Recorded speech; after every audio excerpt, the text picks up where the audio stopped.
আসসালামু আলাইকুম।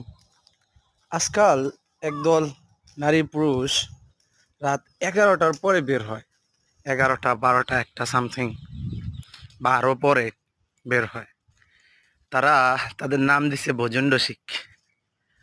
রাত্রে একজন ছেলে, তিনজন মেয়ে, আবার কখনো কখনো দেখা যায় একজন মেয়ে তিনজন ছেলে সহ এরকমভাবে রাত্রে বের হওয়া তাদের ফ্যামিলি থেকে কতটা অ্যালাউ করে আল্লাহ পাক ভালো জানে, আর কতটা নিরাপদ।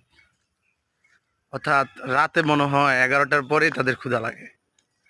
আর একটা সময় ছিল এমন যে আপনি মাগরিবের পর আর কোনো রাস্তাঘাটে মানুষই দেখতে পারতেন না, মহিলা মানুষ তো দূরের কথা। কিন্তু এখন রাত 1টা বাজে 2টা বাজে নারী পুরুষ একসাথে খাওয়া দাওয়া করে ভোজন্ড শিখরা বাসায় ফিরে। এটা আগামী ভবিষ্যতের জন্য, ভবিষ্যৎ প্রজন্মের জন্য খুবই ভয়ঙ্কর একটা জিনিস। আল্লাহ পাক সবাইকে হেদায়েত দান করুক। ধন্যবাদ।